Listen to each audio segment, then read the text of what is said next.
Nedumparambil credit syndicate തട്ടിപ്പ് കേസിൽ ഉടമ എൻ.എം. രാജുവിനെ ഇ.ഡി. ചോദ്യം ചെയ്യുന്നു. തെരഞ്ഞെടുപ്പ് കാലത്ത് ആന്റണി എം.പിക്ക് 2 കോടി രൂപ കൈമാറിയെന്ന എൻ.എം. രാജു വെളിപ്പെടുത്തിയിരുന്നു. നെടുമ്പറമ്പിൽ ഫിനാൻസിൽ തന്ത്രി കണ്ഠര് രാജീവ് വരെ 2.5 കോടി നിക്ഷേപിച്ചുവെന്നുള്ള ആരോപണങ്ങൾ രാജു നേരത്തെ തന്നെ നിഷേധിച്ചിരുന്നു.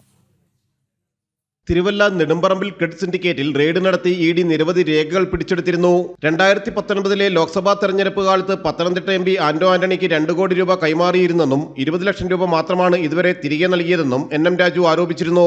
നിക്ഷേപ തട്ടിപ്പിലൂടെ സമാഹരിച്ച പണമാണ് സ്വീകരിച്ചതെന്ന് വ്യക്തമായാൽ ആന്റണി എം.പിക്കും കുരുക്കാകും. തട്ടിപ്പ് പണത്തിന്റെ പങ്ക് സ്വീകരിച്ചാലും കേസിൽ ഉൾപ്പെടാം. 100 കോടിയോളം രൂപയുടെ നിക്ഷേപ തട്ടിപ്പായിരുന്നു കണ്ടെത്തിയത്.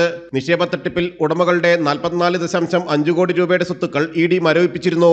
തന്ത്രി കണ്ഠര് രാജീവർക്ക് നെടുമ്പറമ്പിൽ ഫിനാൻസിൽ 2.5 കോടി രൂപയുടെ നിക്ഷേപമുണ്ടെന്ന ആരോപണങ്ങളും രാജു നേരത്തെ നിഷേധിച്ചിരുന്നു.